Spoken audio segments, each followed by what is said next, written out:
Bonjour, je suis Joseph Sibewela, expert en gouvernance locale,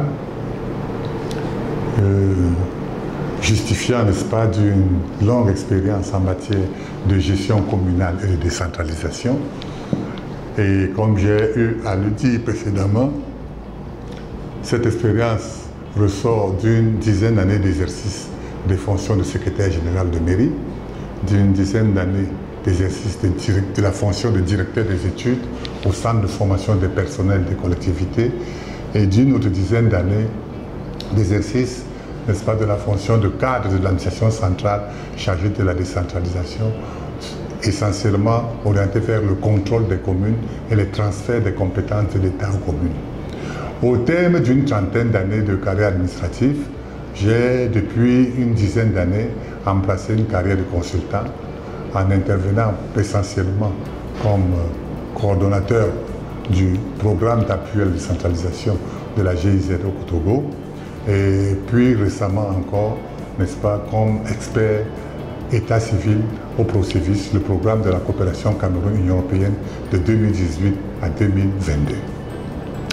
Nous avons parlé précédemment, n'est-ce pas, de l'opérationnalisation des compétences basiques des communes et des régions. Et nous avions annoncé qu'on reviendrait pour aborder le cas des compétences transférées.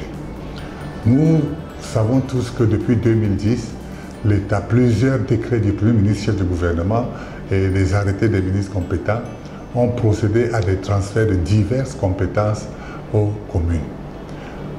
Le constat qui est fait est qu'on a tendance à prendre ces décrets, ces arrêtés, à les mettre dans un tiroir et on ne voit pas le dispositif qui est mis en place pour les rendre opérationnels, pour assurer l'effectivité, n'est-ce pas, de l'exercice de ces compétences par les communes.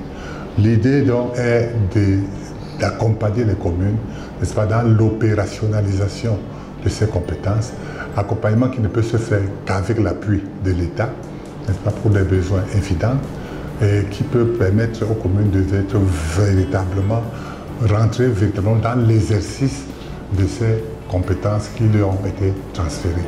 Le besoin est encore plus fort pour les régions récemment créées et qui, en cette année 2023, n'est-ce pas, reçoivent de nouvelles compétences qui leur sont transférées. Comment rendre les communes capables de prendre en main ces compétences? C'est la question à laquelle nous pouvons contribuer à répondre, n'est-ce pas, en espérant que dans la foulée, on pourra disposer de la fonction publique locale qui a été annoncée par le Code des collectivités territoriales décentralisées. Je vous remercie.